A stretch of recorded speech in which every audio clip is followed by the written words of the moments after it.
আমরা thalassaemia, haemophilia, বর্ণান্ধতা বা colour blindness এরকম অনেক রোগের কথা শুনে থাকি, অথচ সেই রোগগুলোর প্রকৃত কারণ কিন্তু সাধারণ নয়। জিনগত মিউটেশন ঘটার ফলে আমাদের শরীরে যে সমস্ত জটিল রোগের সৃষ্টি হয়, সেই সমস্ত জটিল রোগের মধ্যে এই নামগুলো পড়ে।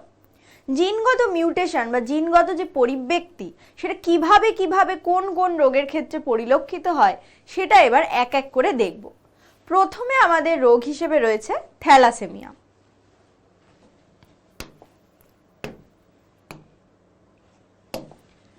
থ্যালাসেমিয়া সম্পর্কে একটু জেনে নিই প্রথমে।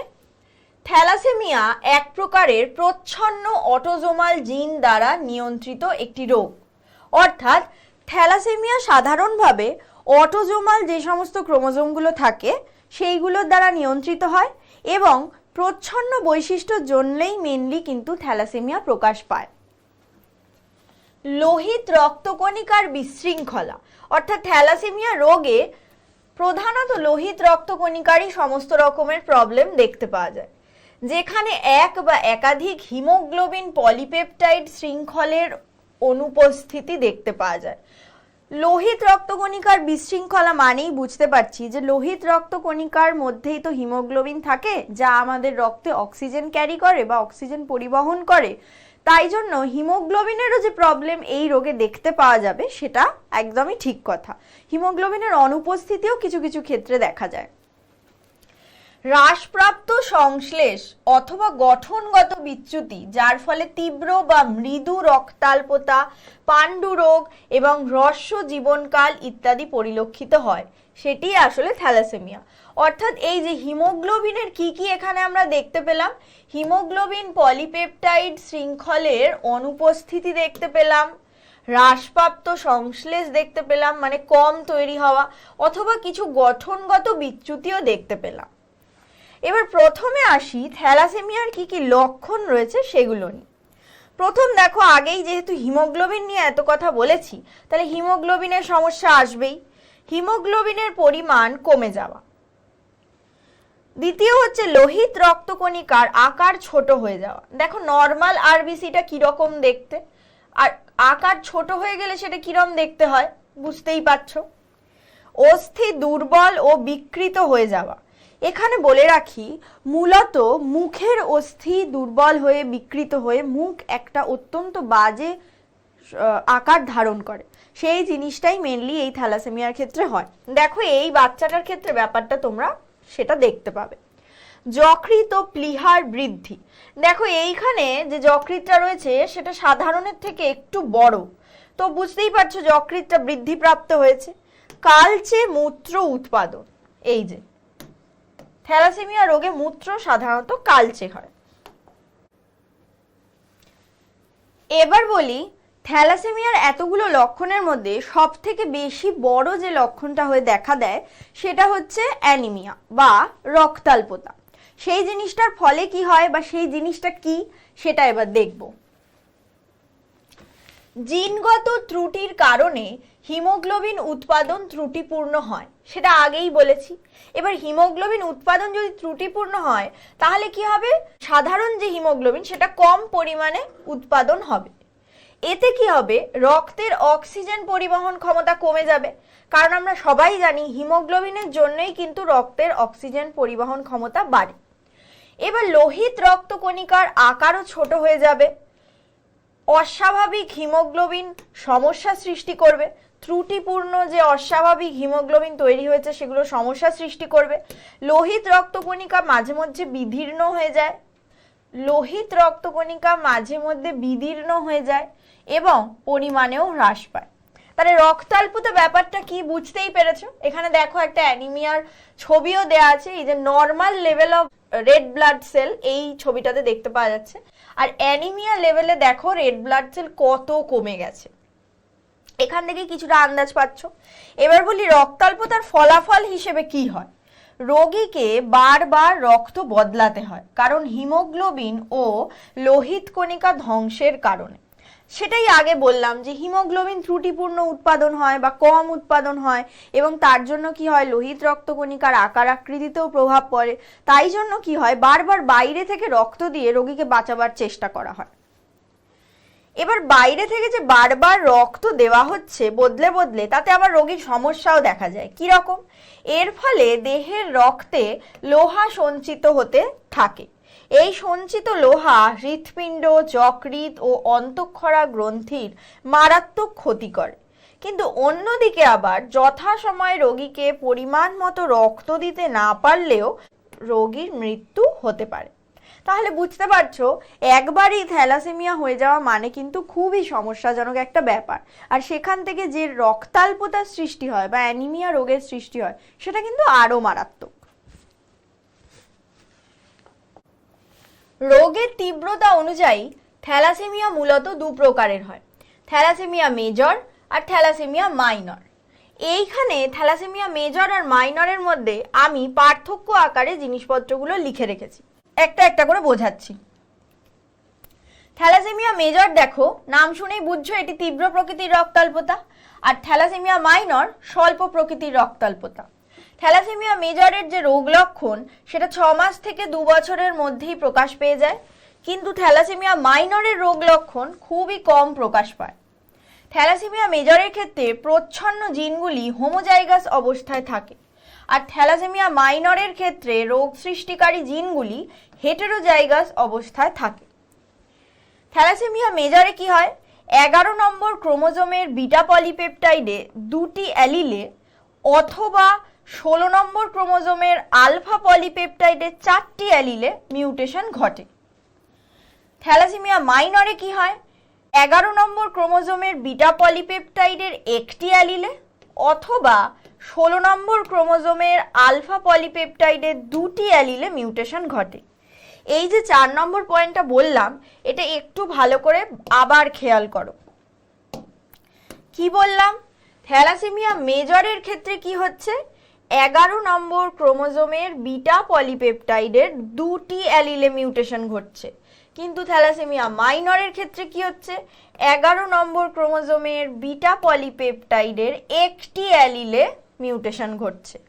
তেমনি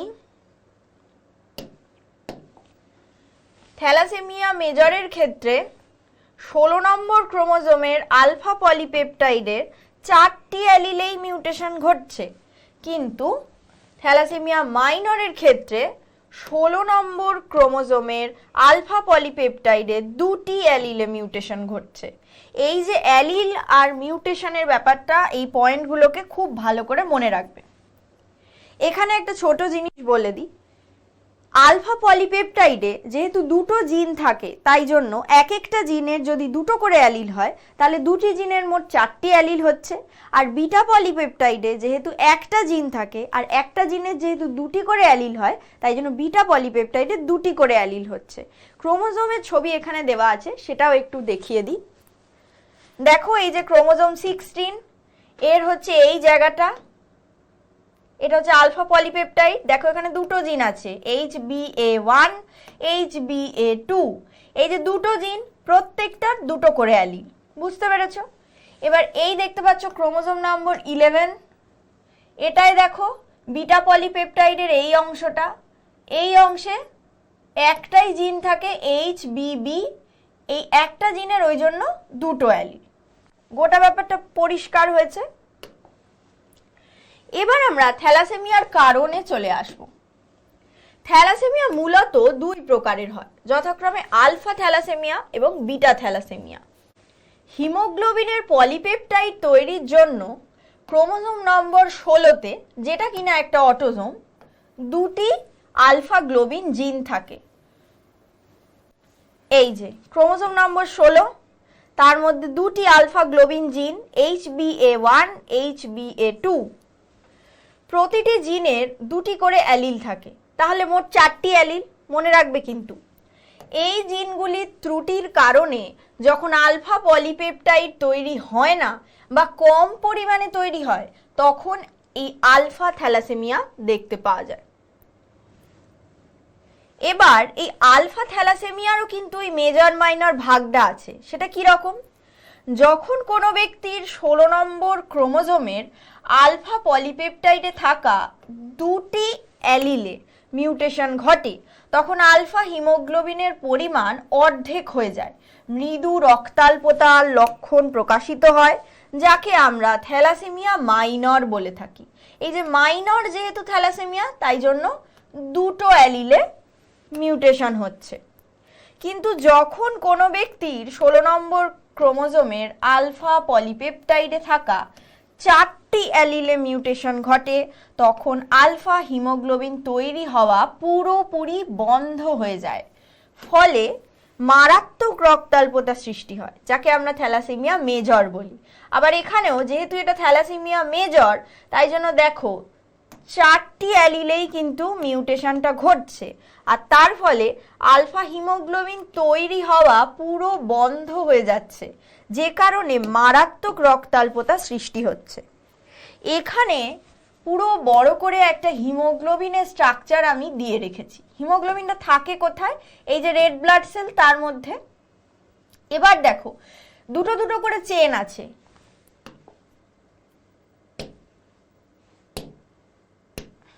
এই দেখো আলফা চেন, এই যে লাল রঙের, আবার এই দিকে বেগুনি রঙেরও একটা আলফা চেন রয়েছে। তাহলে আলফা থ্যালাসেমিয়ার ক্ষেত্রে আমরা কি বললাম? এই যে আলফা পলিপেপটাইডে গন্ডগোল, তার মানে এই দুটো আলফা চেন কিন্তু তৈরি হবে না বা কম পরিমাণে তৈরি হবে। তার ফলে দেখো এই যে হিমোগ্লোবিনের এই ছবিটা রয়েছে, এখানে দেখো আলফা চেনগুলো কিন্তু নেই, আলফা চেনগুলো চলে গেছে। তাহলে এই যে ডিফর্ম একটা হিমোগ্লোবিন তৈরি হলো, এই ডিফর্ম হিমোগ্লোবিনের জন্যই সমস্যাটা সূত্রপাত হয়। এই জন্য এই আলফা চেনের ডিফর্মিটির জন্য একে আমরা আলফা থ্যালাসেমিয়া বলছি। ঠিক এরকম ভাবে পরের থ্যালাসেমিয়াটাও দেখো, এটা হচ্ছে বিটা থ্যালাসেমিয়া। এখানে কি হচ্ছে আবার মন দিয়ে দেখো, হিমোগ্লোবিনের পলিপেপটাইড তৈরির জন্য ক্রোমোজোম নম্বর 11তে, যেটা কিনা আরেকটা অটোজোম, একটি বিটা গ্লোবিন জিন থাকে। এই যে ক্রোমোজোম নম্বর 11, যাতে একটাই বিটা গ্লোবিন জিন থাকে, যেটা হচ্ছে HBB, যার দুটি অ্যালিল থাকে। আগেই বলেছি একটা জিনের দুটো অ্যালিল থাকবে। এই জিনের ত্রুটির কারণে যখন বিটা পলিপেপটাইড সংশ্লেষ কম বা উৎপাদন সম্পূর্ণ বন্ধ হয়ে যায়, তখন এই প্রকার থ্যালাসেমিয়া দেখতে পাওয়া যায়। এবার দেখো আবার কি লিখেছি, থ্যালাসেমিয়া মেজর আর মাইনর, এটা আমরা আগেও পড়েছি আলফা থ্যালাসেমিয়ার ক্ষেত্রে। তো বিটা থ্যালাসেমিয়ার ক্ষেত্রেও থ্যালাসেমিয়া মেজর আর মাইনর আছে। যেমন যখন কোনো ব্যক্তির 11 নম্বর ক্রোমোজোমের বিটা পলিপেপটাইডে থাকা যে কোনো একটি অ্যালিলে মিউটেশন ঘটে, তখন বিটা হিমোগ্লোবিনের সংশ্লেষণ ও উৎপাদন কম হয়, ফলে রোগীর কম রক্তাল্পতা দেখা যায়, যাকে থ্যালাসেমিয়া মাইনর বলা হয়।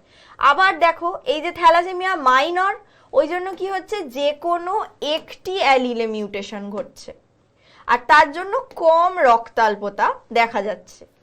এবার দেখো যখন কোনো ব্যক্তির 11 নম্বর ক্রোমোজোমের বিটা পলিপেপটাইডে থাকা দুটি অ্যালিলে মিউটেশন ঘটে, তখন বিটা গ্লোবিন পলিপেপটাইড উৎপাদন সম্পূর্ণ বন্ধ হয়ে যায়।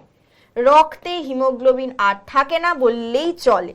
সম্পূর্ণ বন্ধ হয়ে গেলে কি করে থাকবে? ঠিকই কথা, রোগী মারাত্মক রক্তাল্পতায় ভোগে, যাকে থ্যালাসেমিয়া মেজর বলা হয়। একইভাবে যেহেতু এটা থ্যালাসেমিয়া মেজর, তাই জন্য এই যে বিটা পলিপেপটাইডের দুটি অ্যালিলে সমস্যা, এই যে দুটি অ্যালিলেই কিন্তু মিউটেশন ঘটে গেছে, তার ফলে পলিপেপটাইড উৎপাদন সম্পূর্ণ বন্ধ প্রায়।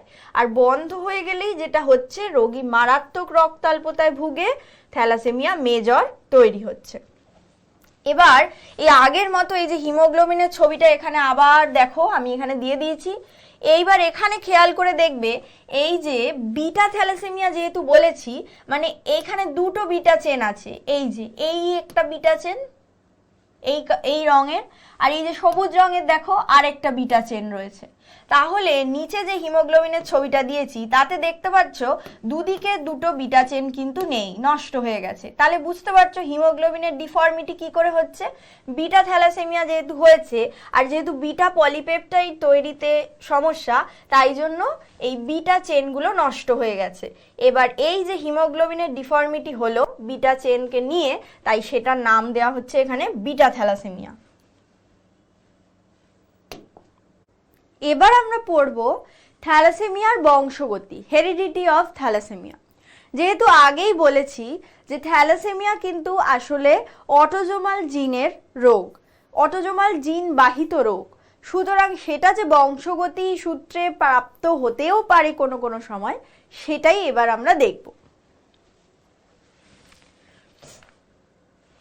থ্যালাসেমিয়া রোগটি বংশানুক্রমিক, তাই বাবা মা দুজনেই স্বাভাবিক হলেও সন্তানদের থ্যালাসেমিয়া হওয়ার সম্ভাবনা থেকেই যায়।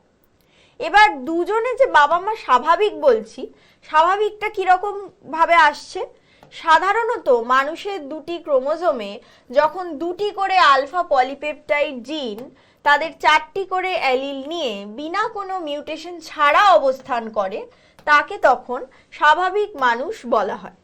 এক্ষেত্রে স্বাভাবিক মানুষটি হেটেরোজাইগাস, অর্থাৎ আলফা থ্যাল প্লাস এবং আলফা থ্যাল নর্মাল, বা হোমোজাইগাস, আলফা থ্যাল প্লাস হতে পারে। হেটেরোজাইগাস বলতে এখানে বোঝাচ্ছে দুটো দু রকমের অ্যালিল, দেখো একটা আলফা থ্যাল প্লাস, একটা আলফা থ্যাল নর্মাল। আর হোমোজাইগাস বলতে বোঝাচ্ছে দুটো একই রকমের অ্যালিল, এই যে alpha thal plus, alpha thal plus. এখানে বলে রাখি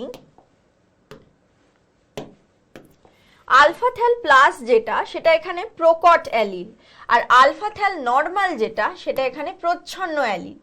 ধরে নিচ্ছি বাবা আর মা হেটেরোজাইগাস রয়েছে এখানে, দেখো বাবা আলফা থ্যাল প্লাস, তার সাথে আলফা থ্যাল নর্মাল, মা same alpha thal plus, alpha thal normal.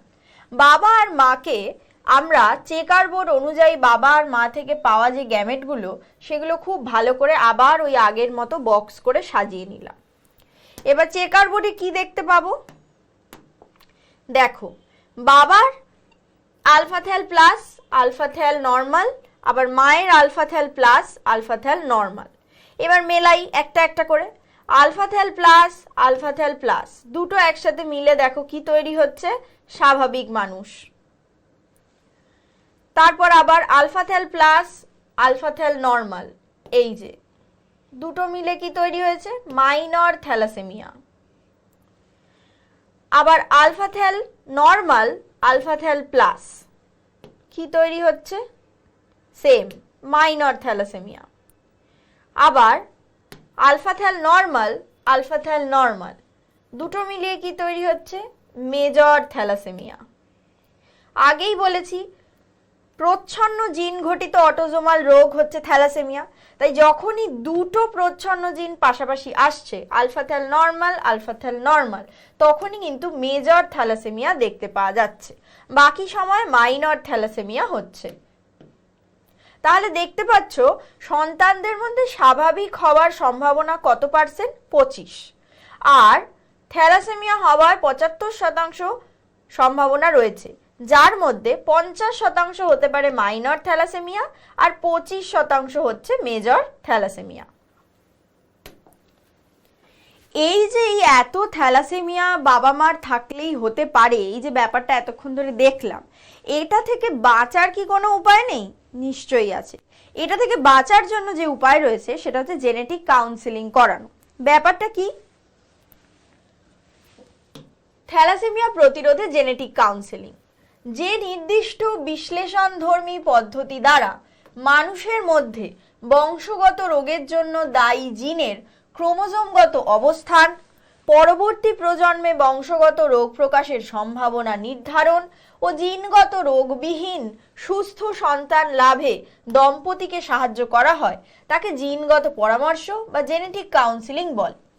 অর্থাৎ বাবা এবং মাকে বোঝানো হয় যে কিভাবে কোন কোন ক্রোমোজোমের জন্য বংশগত রোগ হতে পারে। শুধু তাই নয়, সেই সমস্ত বংশগত রোগ থেকে বাঁচার জন্য আপনারা কি কি করতে পারেন। এটা ছাড়াও আদৌ বংশগত রোগের কোনো সম্ভাবনা সন্তানের মধ্যে আছে কিনা, সমস্ত কিছু নিয়েই ডাক্তারদের থেকে যে পরামর্শ বাবা মারা পেয়ে থাকে, সেইটাকেই জেনেটিক কাউন্সেলিং বলা হয়। এবার বলি, থ্যালাসেমিয়া রোগটি অটোজোমাল প্রচ্ছন্ন জিনের জন্য ঘটে। বর্তমানে HPLC অর্থাৎ হাই পারফরম্যান্স লিকুইড ক্রোমাটোগ্রাফি। এই পরীক্ষা দ্বারা রক্তের হিমোগ্লোবিন পরীক্ষা করা হয়।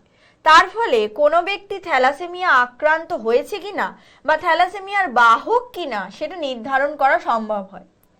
এটা কেন নির্ধারণ করা দরকার? বাবা ও মা উভয়ই কিন্তু থ্যালাসেমিয়ার বাহক যদি হয়ে থাকে তাহলেও 25% সন্তান থ্যালাসেমিয়া আক্রান্ত হওয়ার সম্ভাবনা থেকেই যায়। এই কারণে বিবাহের পূর্বে আজকাল কি করা হয়, দম্পতির পরিবারের কেউ মেজর থ্যালাসেমিয়া রোগগ্রস্ত আছে কিনা সেই রক্ত পরীক্ষা করে নেওয়া অবশ্যই দরকার এবং উভয় পরিবারকেই দরকার হলে জেনেটিক কাউন্সেলিং করা উচিত।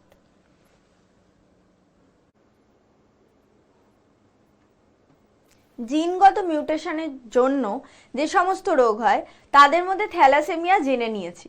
এরপর বাকি রইল হিমোফিলিয়া আর হচ্ছে কালার ব্লাইন্ডনেস। প্রথমে হিমোফিলিয়ার কথায় আসি।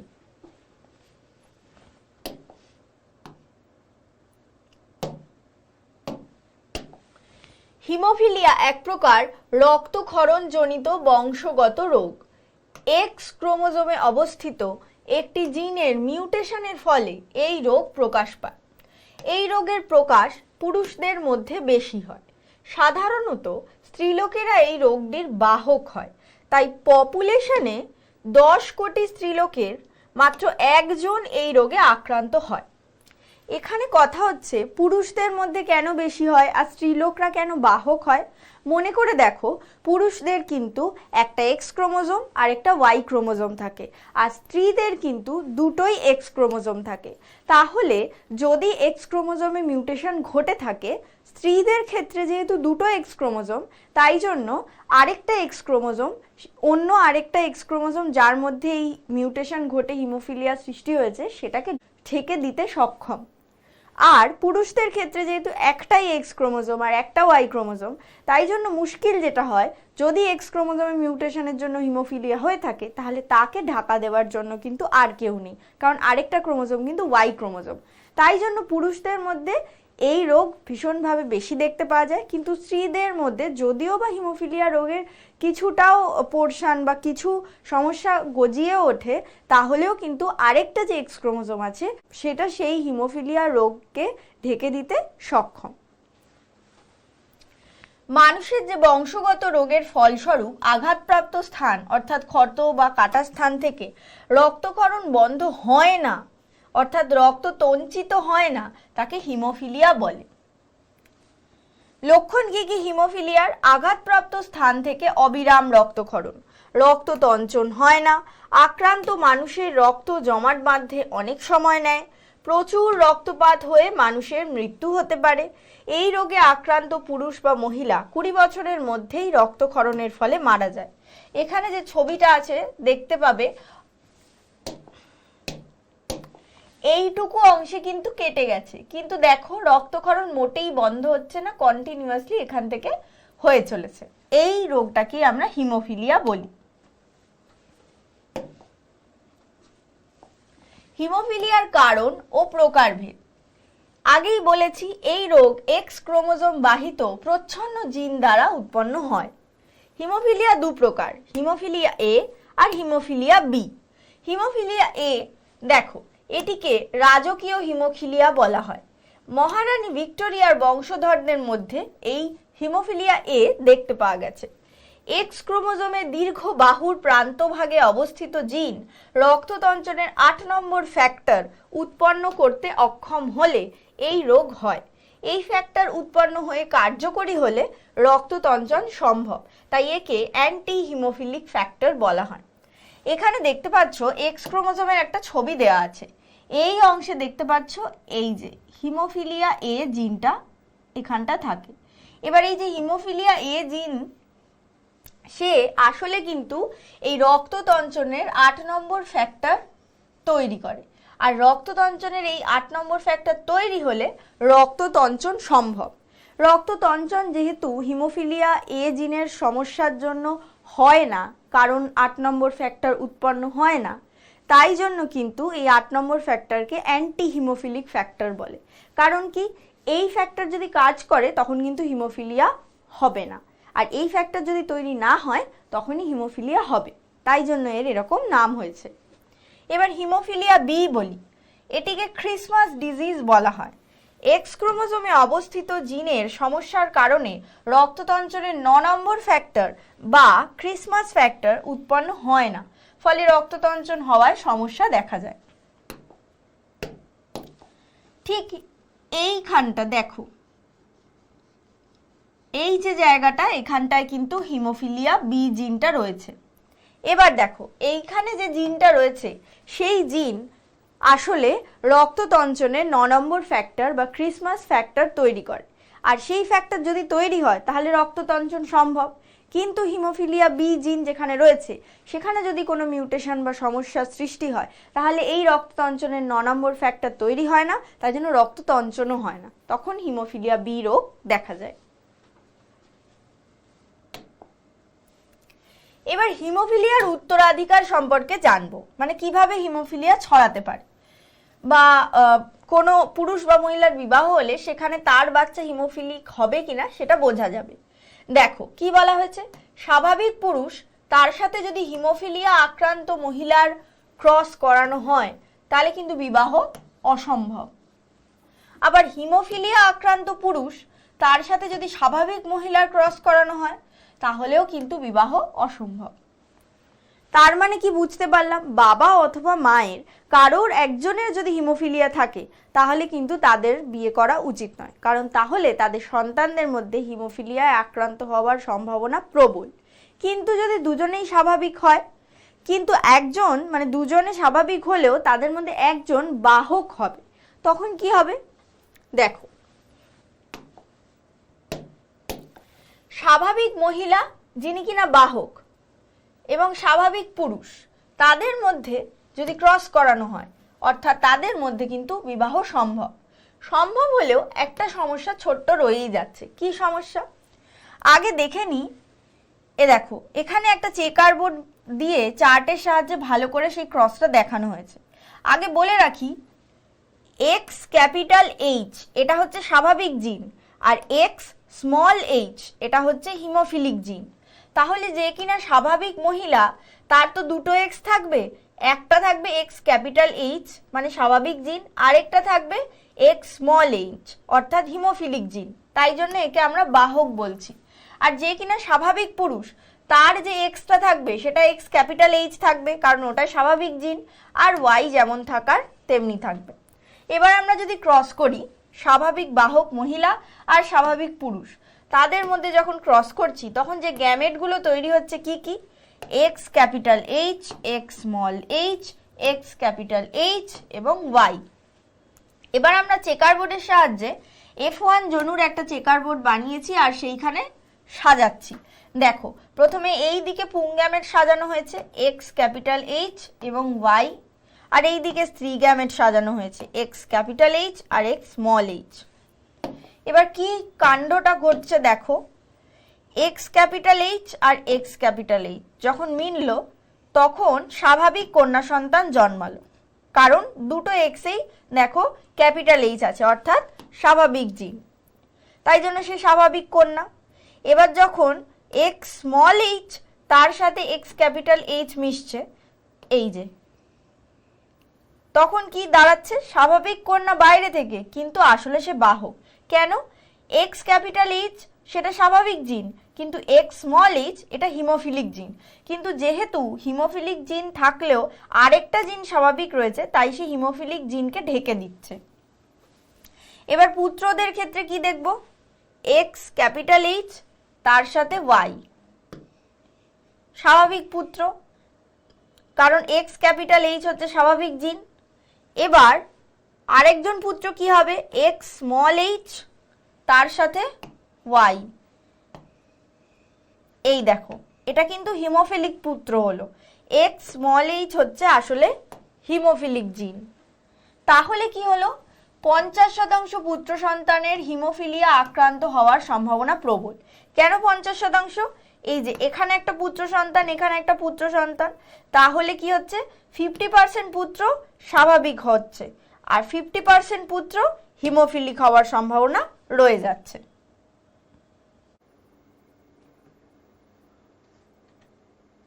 এবার আমরা পড়ব কালার ব্লাইন্ডনেস অর্থাৎ বর্ণান্ধতা রোগটার বিষয়। যে বৈশিষ্ট্যের বহিঃপ্রকাশে কোনো মানুষ লাল সবুজ বর্ণের পার্থক্য বুঝতে পারে না বা সেই বর্ণগুলিকে চিনতে ভুল করে, সেই প্রকার অস্বাভাবিকতাকে বলা হয় বর্ণান্ধতা। সাধারণভাবে যারা বিভিন্ন বর্ণের পার্থক্য করতে পারে না তাদেরই বর্ণান্ধ বা কালার ব্লাইন্ড বলা হয়। এই রোগের সাধারণ লক্ষণ কি? লাল সবুজ বর্ণ চিনতে না পারা বা লাল সবুজ বর্ণকে একেবারেই দেখতে না পাওয়া। বর্ণান্ধতার কারণ কি? এটিও এক্স ক্রোমোজোমের জন্যই হয়। এক্স ক্রোমোজোমে অবস্থিত প্রচ্ছন্ন জিনের মিউটেশনের জন্য এই রোগ হয়। মানুষের চোখের রেটিনায় অবস্থিত কোন কোষ যা বর্ণ দেখতে সাহায্য করে, সেই কোষে সমস্যার জন্য এই রোগ হয়। এখানে দেখো এক্স ক্রোমোজোমের ছবি তো দেওয়াই আছে। এই অংশটায় একেবারে এক্স ক্রোমোজোমের নিচের দিকে, এক্স ক্রোমোজোমের যে লম্বা বাহুটা থাকে তার একেবারে এন্ডের দিকে দেখো কালার ব্লাইন্ডনেসের জন্য দায়ী যে জিন সেটা রয়েছে। এই জিন যখন মিউটেশন ঘটে তখন এই জিনের মিউটেশনের জন্য কোন কোষে সমস্যা দেখতে পাওয়া যায়, আর এই কোন কোষই কিন্তু আসলে আমাদের বর্ণ চিনতে সাহায্য করে। তাই যেই কোন কোষে সমস্যা হয় আমরা বর্ণগুলোকে চিনতে পারি না। বর্ণান্ধতার প্রকারভেদ। প্রথমটা হচ্ছে প্রোটানোপিয়া, যাকে আমরা বলি লাল বর্ণান্ধতা। এই বর্ণান্ধতা যুক্ত যে সমস্ত মানুষ তারা লাল, কমলা, হলুদ এই সমস্ত রঙগুলোকে চিনতে পারে না। এখানে একটা ছবি রয়েছে, দেখো এই ছবিটা হয়েছে স্বাভাবিক মানুষের জন্য। দেখো স্বাভাবিক মানুষ লাল রঙকে কিরকম ভাবে দেখছে, কিন্তু যখনই প্রোটানোপিয়া হচ্ছে এমন মানুষ লাল রঙকে দেখছে তখন দেখো কিরকম দেখছে, কালো, বা কালো বলা ভুল, বাদামি, গাঢ় বাদামি এরকম করে লাল রঙকে সে দেখতে পাচ্ছে। দ্বিতীয় টাইপটা কি? সেটা হচ্ছে ডিউটেরানোপিয়া। ডিউটেরানোপিয়া এটাকে আমরা বলবো সবুজ বর্ণান্ধতা। এরা লাল, সবুজ, বেগুনি প্রভৃতি উজ্জ্বল রঙকে চিনতে পারে না। আবার এখানে আরেকটা ছবি আছে, দেখো স্বাভাবিক মানুষ লাল রঙকে কি দেখছে আর ডিউটেরানোপিয়া যুক্ত মানুষ লাল রঙকে কি দেখছে দেখো। তারপরে দেখো সবুজ রঙকে স্বাভাবিক মানুষ কিরকম দেখছে, কিন্তু ডিউটেরানোপিয়া মানুষ সবুজ রঙকে কিরকম দেখছে। তেমনি বেগুনি রঙকে দেখো স্বাভাবিক মানুষ কিরকম দেখছে, এদিকে ডিউটেরানোপিয়া যুক্ত মানুষ কিরকম ভাবে দেখছে। তাহলে পার্থক্যটা বুঝতে পেরেছো? এরপরে হচ্ছে 3 নম্বর ট্রাইটানোপিয়া। ট্রাইটানোপিয়াকে আমরা বলবো নীল বর্ণান্ধতা। এরা বেগুনি, নীল, সবুজ, হলুদ প্রভৃতি উজ্জ্বল রঙকে চিনতে পারে না। এখানেও একই ছবি রয়েছে, দেখো স্বাভাবিক মানুষ বেগুনি রঙকে দেখো বেগুনি দেখছে, কিন্তু ট্রাইটানোপিয়া যুক্ত মানুষ বেগুনি রঙকে অন্যরকম দেখছে। তেমনি নীল রঙকে স্বাভাবিক মানুষ কিরকম দেখছে, ট্রাইটানোপিয়া যুক্ত মানুষ কিরকম দেখছে। সবুজ রঙকে স্বাভাবিক মানুষ এরকম দেখতে পাচ্ছে, কিন্তু সবুজ রঙকে ট্রাইটানোপিয়া যুক্ত মানুষ এরকম দেখছে। হলুদ রঙকে স্বাভাবিক মানুষ এরম দেখছে, কিন্তু হলুদ রঙকে দেখো ট্রাইটানোপিয়া যুক্ত মানুষ অন্যরকম দেখছে। তাহলে বোঝা গেল ক্রোমোজোমাল মিউটেশনের জন্য জিনগত নানা রকমের রোগ আমাদের পপুলেশনে দেখতে পাওয়া যায়, যার মধ্যে থ্যালাসেমিয়া, হিমোফিলিয়া এবং কালার ব্লাইন্ডনেস সবথেকে গুরুত্বপূর্ণ।